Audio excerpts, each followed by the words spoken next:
want to read three headlines.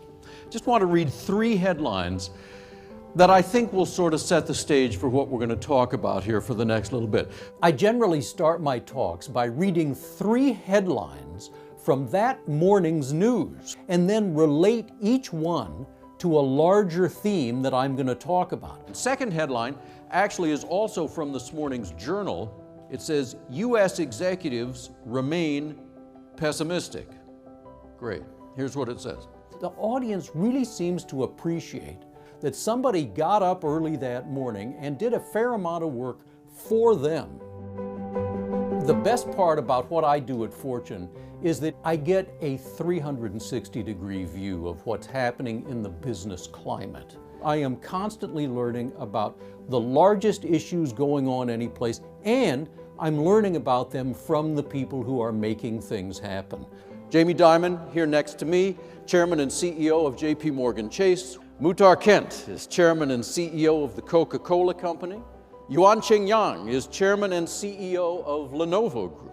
I get to talk to the business leaders of great corporations, the entrepreneurs who are going to disrupt business, to the government leaders who are going to help shape the environment for all of these businesses, and of course to consumers and others who are buying or not buying the goods and services from those businesses. Our topic is winning in a friction-free world. This is something we're going to be hearing a lot more about. Labor, information, and money move easily, cheaply, and almost instantly in a friction-free economy. Every organization and every person can possess the 21st century's most valuable assets: openness to new ideas, ingenuity, and imagination. The best companies, the most successful companies, will see it as a huge opportunity because they can be that competitor who comes out of nowhere. That's why a friction-free economy is, bottom line, more opportunity than ever in history. Every business, I don't care what business you're in, is in danger of being disrupted by a competitor they never even thought of. The disruption that can happen to a company in no time is like nothing we have ever seen before. Earlier this year, the largest taxi co-op in San Francisco filed for bankruptcy, and we know why, right? We all know why. Because somebody innovated that business model and it wasn't them. Uber has a business model that doesn't require as much capital. It's the largest ride service in the world and it doesn't own any cars.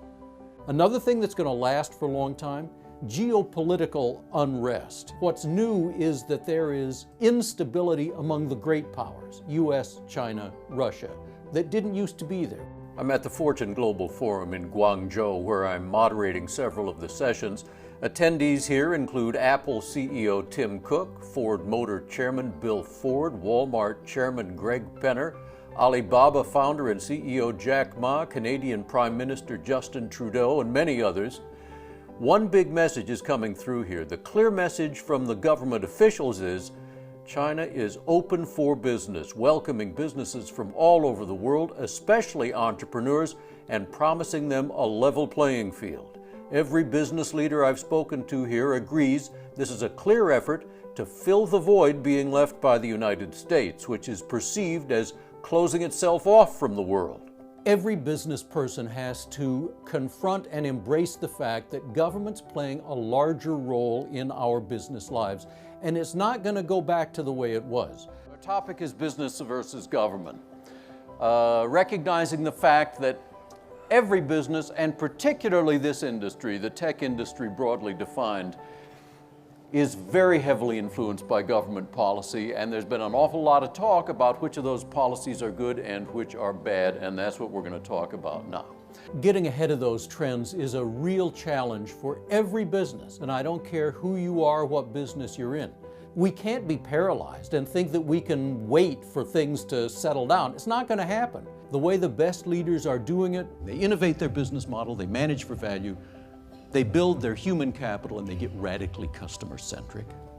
From where I sit, I get to see a lot of early indicators that really tell us where the economy is going. Is it going to be more consumer-focused, more savings-focused, more export-focused? I can take these bits and pieces that I get from leaders all around the world and put together a coherent view of where the economy is going. Our ability to predict what's going to happen, for some reason, is much worse than it used to be. So let's see what's happening now in the environment, the political environment that affects our business, on issues that affect corporate interests most strongly. So today, we did get, as promised, at least the outline of the big tax proposal from the administration. Steve Mnuchin and Gary Cohn had a briefing with the press at 1:30 this afternoon and presented the outlines. Now, it's just the outlines. This is really just bullet points, and we don't know the details yet. So here's what we know, but then here's what we don't know and really need to know before we can start making judgments about how it's going to affect us. The pessimists have always been wrong. Optimism has always been the right way to bet, and that's the way I'm betting, and I hope you are too.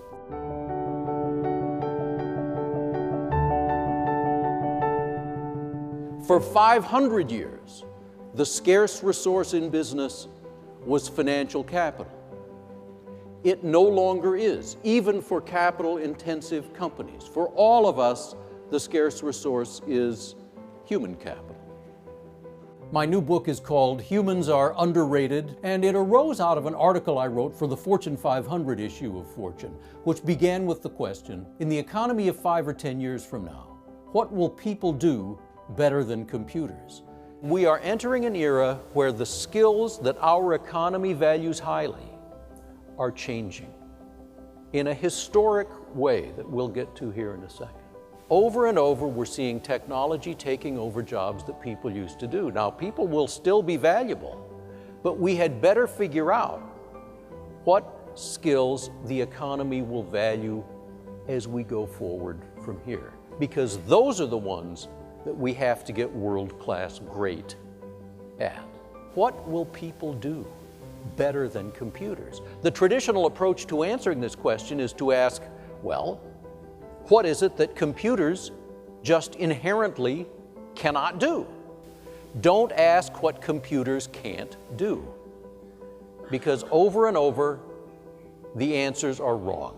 Instead, ask what humans are most driven to do. What are they? Well, that's becoming clear too. What we must do, even if a computer can do it too, empathize is the foundation of all else. Working in groups, telling stories, solving problems creatively, building relationships. These skills, the skills of human interaction, are going to be the most valuable. Talent is Overrated is a book about great performance, and not just really good performance, but great performance, world-class great performance, and where it really comes from. This is not a bunch of my opinions about where great performance comes from. There's 30 years of good research on it, which most people really are not well aware of. The term world-class great gets thrown around pretty easily, but in fact, increasingly, we all have to be world-class great because we're competing with everyone in the world. Standards are rising. If you really believe that you must have this natural 1 in a million gift to be great at something, then when you encounter the roadblocks, you will take it as evidence that you don't have that gift.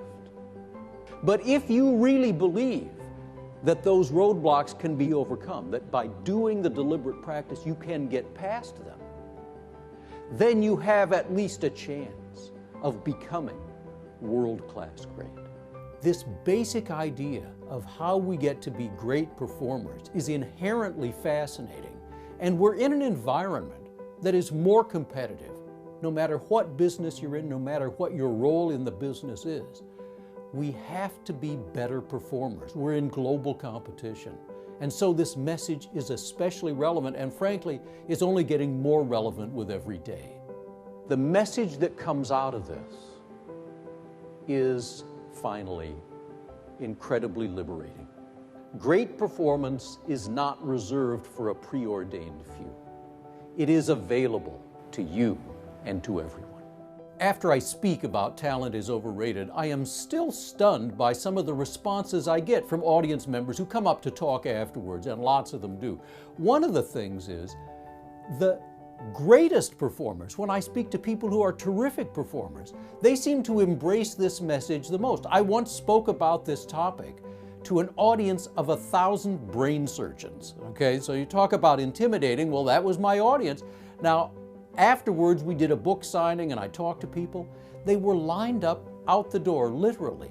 They wanted to talk about this. Even though they were already fantastic performers, they understood better than most how true it is, and they really wanted to get that message. I've been so lucky to interview so many prominent, famous, fascinating people on stage. Both Presidents Bush, Tony Blair, Prince of Wales, 3 Secretaries of State, Condoleezza Rice, Colin Powell, Madeleine Albright, actually 4, Henry Kissinger, Bill Gates, Jack Welch, Ted Turner, Richard Branson. It's a long list, and it has been a privilege to talk to them. I do have a specific way of preparing and conducting these interviews. I do a huge amount of research ahead of time, as you might imagine, but I don't make a specific plan for the interview because I've got to follow that conversation where it goes. The most important skill is listening to what that person is really saying and responding to it, not just reading my list of questions, and also sensing how the audience is responding to this. My whole objective is to make this interesting and valuable for the audience. I want to bring out from that person across from me stuff that will be memorable, that those folks will talk about for days or weeks or months after we're done. Good morning, I'm Geoff Colvin of Fortune. Our topic is jobs for the 21st century, and that video did a pretty good job of setting it up. The world of work is in transition and it's radical. Many people blame technology for loss of jobs, for stagnating incomes. Many other people blame globalization for it. For the first time ever, there is serious debate among informed people about whether technology will create more jobs than it eliminates. The one thing we know for sure is that jobs are going to change dramatically in the coming years. They're already changing, and what that means for companies as well as employees and societies, that's our topic. We have 2 terrific panelists to talk with us about it. You know, I love speaking. I just love doing it. And I think what I love the most about it is learning all the stuff I learned from doing this. And it starts well before the event. You know, we do a lot of preparation for these events, and I am on a lot of conference calls. The hard work always pays off. We get a better result at the event if we have put in the work ahead of time to prepare for it.